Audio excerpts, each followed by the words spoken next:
Assalamu alaikum rahmatullahi wa barakatuh. Good afternoon and welcome to Talking Point here on Hilaal TV. My name is Faraz Patel. We'd like to thank you, the viewer, for staying with us on Hilaal TV, DSTV channel 347. Well, on Thursday, the 15th of January 2026, something some may consider unprecedented happened on live TV. After more than 3 decades as a DA member, Dion George resigned from the party, of course, made it on ENCA. In a subsequent statement he released, George claims he has been pushed out of the party following his fallout with its leader, John Steenhuisen. Now, we need to go back to, of course, November last year, when Steenhuisen wrote to President Cyril Ramaphosa requesting him to replace Dion George as the Minister of Forestry, Fisheries and Environment. And this also comes at a time where there was internal issues that were happening within the party, where George had reported Steenhuisen to the Federal Council and, of course, to the FLC. We are now at a point where Steenhuisen remains within the DA and Dion George is out. Joining me now to take this first part of the conversation forward, I'd like to welcome a former member of the Democratic Alliance. He had resigned 2 years ago from the party. He was also a member of parliament for them. I'd like to welcome Ghaleb Cachalia. Mr. Cachalia, assalamu alaikum and shukran for joining us. Wa alaikum salam. Very happy to be here. No, it's an absolute pleasure. Mr. Cachalia, George described the situation within the DA as intolerable. I remember speaking to you 2 years ago also, and of course, you leaving the DA was on a different matter altogether. You've known George for a very long time. What was your instant reaction to what you saw on Thursday the 15th? Look, Dion George is a stickler for detail. He has a background in finance. He has a PhD in finance. And he's very punctilious about what he does and how he marshals things and how he operates. He's quite strict in that regard. He has a reputation for that. Now, in my view, although I have no visibility of it, he wouldn't stick his neck out unless he knew what he was talking about or he had marshaled his facts. So Dion would have picked up some irregularities in the whole credit card saga. Bear in mind that the FLC, the legal commission of the party, has just made a finding, and they have said quite clearly, implicitly, that there were irregularities, that the card was used for personal purposes, but it has been reconciled and paid back. Now, I don't know what your company is like, but certainly the companies I worked for in the past, if you used your company credit card for personal reasons and were then hauled before a disciplinary committee and said, sorry, I'll pay it back, you'll probably be shown the door. But it seems as if the party has closed the lager to protect its fat-bellied chief, if I may say so. Look here, Mr. Cachalia, if I had done that here at Hilaal TV, I would have been fired. I can almost guarantee you that, and I probably would have had charges laid against me for irregularities that were used. So, and again, this really is, I find it very sort of contradictory, because when you look at the Democratic Alliance, what we've been sold to by, I think, the public is that here's a party that has the sort of principled values. And of course, they're quick to obviously criticize the ANC, I beg your pardon, and they're within their rights. We are a democratic country. But when, of course, you have the report coming back saying it has been paid off, but it was used as personal usage, you're really scratching your head with regards to this.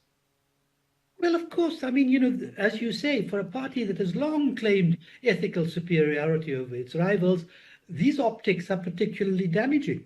And they make understand that an electoral conference is coming up, followed by the local elections. So you can see the rationale behind the closing of the lager, if you like, because they don't want a scandal around or lose a leader in the run up to this. But at the same time, clearly there have been transgressions, and this follows a transgression in his personal business, which is not the party's business, where his bank had a judgment against him for his credit card. Now, there's a pattern here.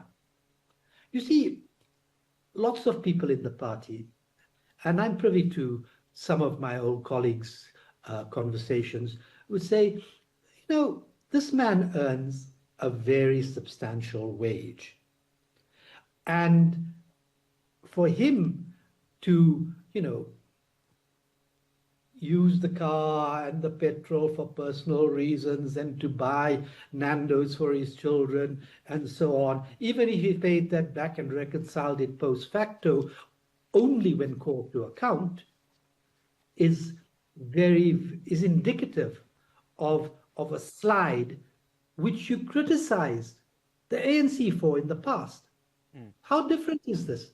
The only thing that remains now is to fashion certain lucrative tenders, which are in the big league, not in the small league of Nando's and petrol, and then you are squarely in the ANC's patronage circles.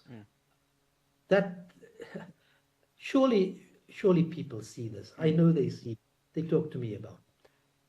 Mr. Cachalia, this is Dion George saying that the DA had issued him with a gag order after he defended himself in the media, while others had continued to attack him without support from the party. What is your take on that with regards to this comment here? Because this is quite a serious comment made by him. Yeah, the DA is very fast and free with their so-called cease and desist orders. When I left, was embroiled in my spat with them and about to leave the party, they issued me with a cease and desist order. I told them where to put it. Mr. Cachalia, there's something interesting that is mentioned here where Steenhuisen had written a letter to President Ramaphosa asking for Dion George to be replaced by Willie Oukamp in the Minister of Environmental Affairs and Fishery. That's quite a, you scratch your head with regards to this, because you're not asking for someone within the opposition, within the government of national unity, for their portfolio to be replaced by someone else. You are doing it within the very same party that you are with, the same individual from the very same party, I beg your pardon, that you are with. How did you find something like that? Because I found it quite weird that two members from the same party seem to be at odds with each other. Well, you see, Mr. George was doing, from all accounts, a pretty stellar job in the rankings from the F.W. de Klerk Foundation, for example, who ranks the performance of ministers. He's very highly ranked. In fact, he's ranked above his leader, who has the Ministry of Agriculture. So there isn't an issue around his performance which was leveled against him. So then you look at who he was replaced with. And while Mr. Oukamp has gone to great pains to say, I have no links with the canned lion industry, he has considerable links with the gaming industry, with the, not the gaming industry, the game industry, and the game hospitality industry in particular. And we don't know if there are any particular links, because these things are not always clearly identifiable. They're done through various obfuscating methods. I'm not saying that that's necessarily the case, but there is a prima facie case here to say that here's a man who has links in that area,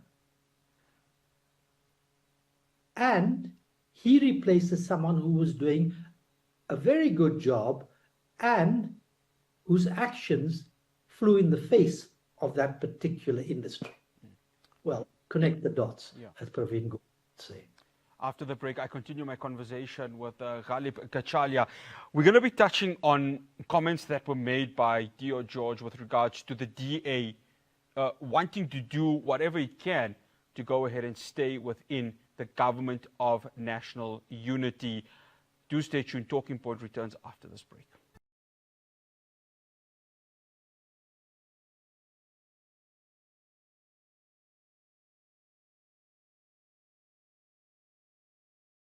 Welcome back to Talking Point and Summary Conversation with Ghaleb Cachalia. He was a former member of the Democratic Alliance and also within the National Assembly. Ghaleb, these comments of George where he mentioned that the DA would do anything to stay within the government of national unity.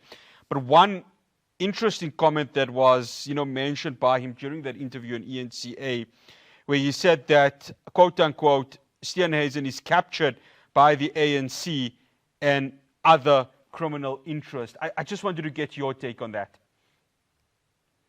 Well, I don't know, as I said, I don't have any proof and I have no visibility of any evidence of capture. So it would be wrong for me to speak about that. But what I can say, quite unequivocally, is that there seems to have been a rush to get into the government of national unity. There seems to have been a degree of comfort having arrived there, and there seems to have been very little evidence of pushing the ANC's key policies in any direction that approximates adjacency to yours.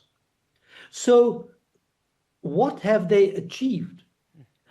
In the beginning, there was a discussion which said the DA should not join the government of national unity, but it should remain in opposition, but cooperate with the government carefully on a case-by-case issue and exact certain its pound of flesh, if you like, for agreeing to with a particular agenda or pushing a particular agenda in a particular direction. That has not happened. It hasn't happened in one area that anyone can point out. So there's a comfort zone here, which at best allows these ministers to allow themselves adjacency to the seat of power, which opens up doors to all sorts of shenanigans, if you're that way inclined, and I'm not saying they necessarily are, but it does open up those questions. And it opens up an area which you inhabit, which is extraordinarily comfortable and allows you blue lights and the possibility of using state resources for your personal gain and comfort. Now, you have to guard against that, particularly if you claim to hold a high moral ground, as the DA has. That ground is slipping. And there are elections coming. What is the ordinary voter going to say? The ordinary voter, I can tell you, is going to say, by and large, apart from those who died in the war and have to one particular party and have blinkers on, are going to say, oh my goodness, who do I vote for under these circumstances? There is nobody that I can vote for. And that's the tragedy that we face in this country. And it comes to my next question, Mr. Cachalia. Has the DA put itself in a difficult position ahead of the elections? Because I've often argued that I don't really see young blood coming from this party. When you were there, you had obviously many members of color, whether it was Herman Mashaba, Musi Maimane, Mpali Ntuli, and yet they're all gone. Of course, two of them have gone to other political parties and the other has chosen a different path. Does the DA risk that sort of aspect of it, that where they're going to, they're still taking out all the members of the party? For example, getting Helen Zille to contest for the city of Johannesburg. You see, the irony is that the DA claims, and quite rightly, that it has the most diverse racially constituency of any party. And a large number of DA members are indeed black. They claim to grow their own timber, as it were. But as you've pointed out in the past, the darker shades of timber, when put forward, have been used and abused, if you like, and not got very far. The party is largely, for better or for worse, in the hands of a coterie of white people. A racially diverse and largely black party in the hands of mostly white people. There are two potential candidates, perhaps, three, if you like. Siviwe Kharube, who's a rookie. She's very young, and she's she was a staff member who made a transition recently into active politics and was catapulted into this position of late. There's Solly Matlatsi, also quite young, growing, but in my opinion, quite diffident. And then you have the Gauteng leader, Solly Msimanga, Msimanga, who may or may not raise his hand. We don't know. But and even if they do raise their hands, they would need the blessing of those of another hue. Whether that comes, or whether it's forthcoming, is another story, because it's held quite tightly. Mr. Cachalia, I watched Tony Leon's interview the day, of course, that happened, and he said that these internal fightings, could have an adverse effect with the DA heading into the elections. Do individuals like him, and of course you would know better because you were in the party for quite, some time, do older individuals like himself and Helen Zille still have a massive say within the party, and are they still being held back by individuals like that if the DA is seeking some sort of progressiveness, I beg your pardon, looking into South African politics? Just for clarity, you're talking about which individuals? I'm talking about Helen Zille and Tony Leon. Well, Tony has always, from the sidelines, wielded a fair amount of influence. He is an active commentator, and he is active within DA circles. He sat on that panel that got rid of Musi Maimane, and he does have a significant amount of influence from the sidelines. Helen Zille also has very significant influence, but hers is not from the sidelines. She's in the heart of the beast.